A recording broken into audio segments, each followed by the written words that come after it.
Our experts say the curve has flattened and the peak in new cases is behind us. Nationwide, more than 850 counties, or nearly 30% of our country, have reported no new cases in the last 7 days. Because of our early and aggressive action, we have avoided the tragedy of healthcare rationing and deadly shortfalls that have befallen many other nations which, wherever possible, we are helping. In America, no person who has needed a ventilator has been denied a ventilator. We're making hundreds of thousands of ventilators. We've delivered thousands and thousands of ventilators to the states. And actually, it's been an incredible operation. We started with very little, and we ended with a lot. The United States has achieved a significant lower mortality rate than almost all other countries. Based on the latest data, our team of experts now agrees that we can begin the next front in our war, which we are calling opening up America again. And that's what we're doing. We're opening up our country. And we have to do that. America wants to be open, and Americans want to be open. As I have said for some time now, a national shutdown is not a sustainable long-term solution. To preserve the health of our citizens, we must also preserve the health and functioning of our economy. Over the long haul, you can't do one without the other, cannot be done. To keep vital supply chains running, these chains have to be taken care of so delicately. They're delicate. The balance is delicate.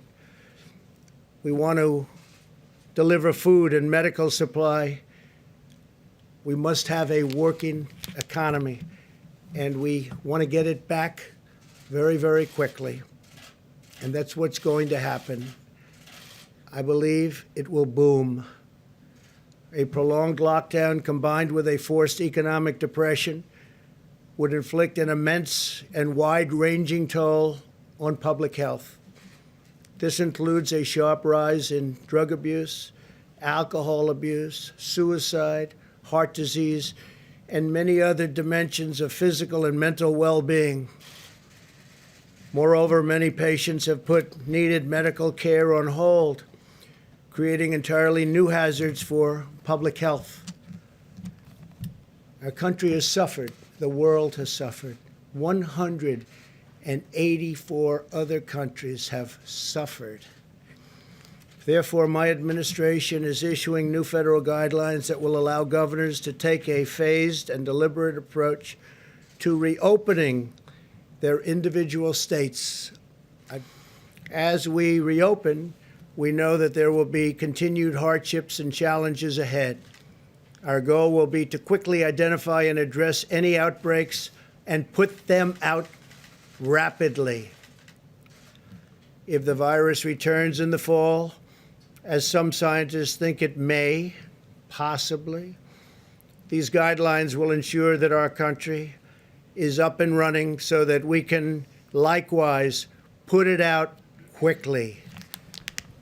At the heart of our strategy is the vital role of medical research, especially for therapies that will significantly improve outcomes for high-risk patients and reduce the need for urgent care. This will be tremendously valuable in allowing life to eventually return to normal. At least 35 clinical trials are already underway, including antiviral therapies, immune therapies, and blood therapies in the form of convalescent plasma. You've all heard about some of these events and some of these therapies. They've come a long way. What's been done in the last 4 weeks is incredible. We will also continue to expand our testing capacity. We have now completed more than 3.5 million tests, by far the most anywhere in the world. In the G7 today, I went through country after country. We were there. We all get along great. Angela Merkel and Shinzo Abe, Prime Minister of Japan, and all of them. And their countries have been devastated by this. Their economies have been devastated by this. 184 countries all over the world. And we went through one after another. And I was angry because this should have been told to us. It should have been told to us early. It should have been told to us a lot sooner. People knew it was happening, and people didn't want to talk about it. I don't know why, but we're going to get to the bottom of it. But people should have. China, or I mean, People. I'm not saying anything. I'm saying people should have told us about this. They should have told the rest of the world too.